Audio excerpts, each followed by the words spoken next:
Pada kesempatan ini, saya akan membahas tentang akuntabilitas dan nasionalisme. Tentunya, dalam kedua pembahasan tadi, kita akan menggunakan mind mapping. Apa itu mind mapping? Mind mapping adalah sebuah metode untuk mengelola informasi secara keseluruhan melalui pemetaan peta pikiran berbentuk bercabangan yang dituangkan langsung ke dalam media tulis, baik kertas maupun digital. Berikut ini saya akan menjelaskan tentang akuntabilitas dengan menggunakan mind mapping. Submateri yang pertama, konsep akuntabilitas. Akuntabilitas adalah kewajiban pertanggungjawaban yang harus dicapai. Ini berbeda dengan responsibilitas, yaitu kewajiban untuk bertanggung jawab. Aspek-aspek akuntabilitas yaitu: yang pertama, akuntabilitas adalah sebuah hubungan. Yang kedua, berorientasi pada hasil. Yang ketiga, membutuhkan laporan. Yang keempat, membutuhkan konsekuensi. Yang kelima, memperbaiki kinerja. Akuntabilitas publik, di mana memiliki 3 fungsi utama. Yang pertama, peran demokratis, yaitu menyediakan kontrol demokratis.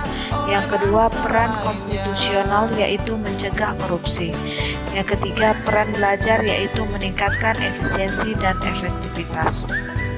Tingkatan akuntabilitas yang terdiri dari: yang pertama, akuntabilitas personal, yang kedua, akuntabilitas individu, yang ketiga, akuntabilitas kelompok, yang keempat, akuntabilitas organisasi, yang kelima, akuntabilitas stakeholder. Submateri kedua, mekanisme akuntabilitas. Dimensi akuntabilitas terbagi 4. Yang pertama, akuntabilitas kejujuran dan hukum. Yang kedua, akuntabilitas program. Yang ketiga, akuntabilitas proses. Yang keempat, akuntabilitas kebijakan. Menciptakan lingkungan kerja yang akuntabel terdiri dari 9 aspek, yaitu kepemimpinan, integritas, keadilan, transparansi, tanggung jawab, kepercayaan, keseimbangan, kejelasan, dan konsisten. Mekanisme akuntabilitas birokrasi Indonesia terdiri dari: yang pertama, perencanaan strategis yang meliputi RPJP, RPJM, RKP, Renstra, dan SKP. Yang kedua, kontrak kinerja. Yang ketiga, laporan kinerja. Framework akuntabilitas memiliki 5 langkah, yaitu: yang pertama, tentukan tujuan dan tanggung jawab.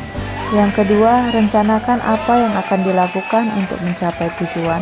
Yang ketiga, lakukan implementasi monitoring kemajuan. Yang keempat, berikan laporan secara lengkap. Yang kelima, berikan evaluasi dan masukan perbaikan. Submateri selanjutnya adalah akuntabilitas dalam konteks, yang terdiri dari transparansi dan akses informasi, praktek kecurangan dan perilaku korupsi, penggunaan sumber daya milik negara, penyimpanan dan penggunaan data dan informasi pemerintah, dan transparansi dan akses informasi. Selanjutnya, submateri menjadi PNS yang akuntabel. PNS yang akuntabel adalah PNS yang mampu mengambil pilihan yang tepat ketika terjadi konflik kepentingan, tidak terlibat dalam politik praktis, melayani warga secara adil, dan konsisten dalam menjalankan tugas dan fungsinya. Penjelasan berikutnya yaitu nasionalisme. Nasionalisme merupakan suatu sikap politik dari masyarakat suatu bangsa yang mempunyai kesamaan kebudayaan dan wilayah, serta kesamaan cita-cita dan tujuan. Dengan demikian, masyarakat suatu bangsa tersebut merasakan adanya kesetiaan yang mendalam terhadap bangsa itu sendiri. Nilai nasionalisme Pancasila bagi SM, di mana memegang penuh nilai-nilai yang terkandung dalam sila Pancasila. Wawasan kebangsaan, yaitu cara pandang kita sebagai bangsa Indonesia mengenai diri kita sendiri dan lingkungannya, yang mengutamakan kesatuan dan persatuan wilayah yang berbangsa dan bernegara. Prinsip-prinsip nasionalisme. Yang pertama, hasrat untuk mencapai kesatuan, hasrat untuk mencapai kemerdekaan, hasrat untuk mencapai keaslian, dan hasrat untuk mencapai kehormatan bangsa. ASN sebagai pelayan publik terdiri dari ASN profesional, ASN yang melayani publik, ASN berintegritas tinggi. ASN sebagai pembuat dan pelaksana kebijakan publik terdiri dari yang pertama ASN sebagai pelaksana kebijakan publik, yang kedua ASN yang berorientasi pada kepentingan publik, yang ketiga ASN berintegritas tinggi. ASN pemersatu bangsa dan negara, yaitu yang memiliki jiwa nasionalisme dan wawasan kebangsaan yang kuat, memiliki kesadaran sebagai penjaga kedaulatan negara, menjadi perekat bangsa, dan mengupayakan situasi damai di seluruh wilayah Indonesia dan menjaga keutuhan NKRI.